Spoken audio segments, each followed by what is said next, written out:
કા પાલટી કેમ હે કાકા? દુબઈ આખું પાણીમાં ડૂબી ગયું. શું કરો તમે બધા? તમને એમ કે આ મજાક કરતો છે?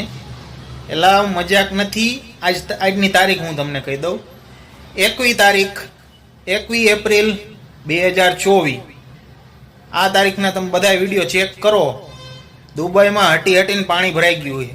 સવારમાં હું ઉઠ્યો ને બધે એક જ ન્યૂઝ ચાલુ, દુબઈ પાણીમાં ડૂબી ગયું, દુબઈ પાણીમાં ડૂબી ગયું. બધા સમાચાર વાળા એક જ ન્યૂઝ બતાડતા હતા. મેં કીધું એની મને સાચું કહે હે ખોટું કહે હે?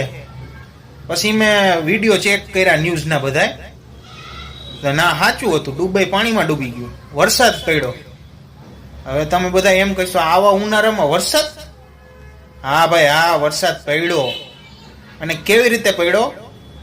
સમાચાર વાળા એમ કહે છે કે જે આ વરસાદ પડ્યો ને દુબઈમાં એક્સપેરિમેન્ટ કરતા હતા. એક્સપેરિમેન્ટ એટલે સાદી ભાષામાં કહું ને તો ઉપર વાદળામાં હે ને દવા છાંટતા હતા, એરોપ્લેનમાંથી ને હેલિકોપ્ટરમાંથી ને એમાં બધા, અને એક્સપેરિમેન્ટ કર્યું વાદળામાં, એટલે એમાંથી વરસાદ પડ્યો. ખોટી રીતે વરસાદ કરાયો એમ. સમાચાર વાળા એમ પાકું નથી કહેતા, એ ખાલી અંદાજે જ કહે છે. અને હજી ચેકિંગ બધું ચાલુ છે કે શેના હિસાબે વરસાદ પડ્યો. અને વરસાદ એટલો બધો પડ્યો છે ને, હદબાર વરસાદ પડી ગયો છે. અને એમ કહે છે કે એક બે દીમાં તો જો એક બે દી આવું રહેશે ને તો દુબઈ આખું ડૂબી જાય. બહુ હટીને વરસાદ પડ્યો. સમાચાર જો તમે ન જોયા હોય ને તો હાલો થોડાક સીન બતાડ દઉં.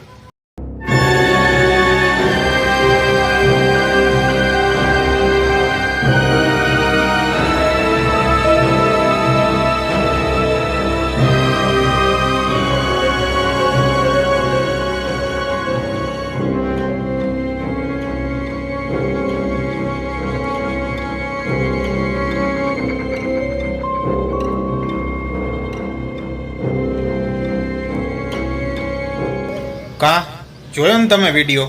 સોતરા કાઢ નાખે એવો વરસાદ પડ્યો છે ને. કુદરત આરે ખેલ કરવા સારી વાત નથી. 2008માં, 2012માં, 2018માં ઘણા બધા બીજા દેશોએ પણ આવી ટ્રાય કરી હતી કૃત્રિમ રીતે વરસાદ પાડવાની. એટલે કુદરતી નહીં, એટલે કૃત્રિમ એટલે માનવ દ્વારા વરસાદ કરાવવાની કોશિશ કરી હતી, અને પરિણામ બહુ ભયાનક આવ્યા. અને આખરે દુબઈએ લગભગ હરી કરી છે, વરસાદનો સામનો કરવો પડ્યો છે. આપણે એવું નથી કહેતા, સમાચાર વાળા એવું કહે છે.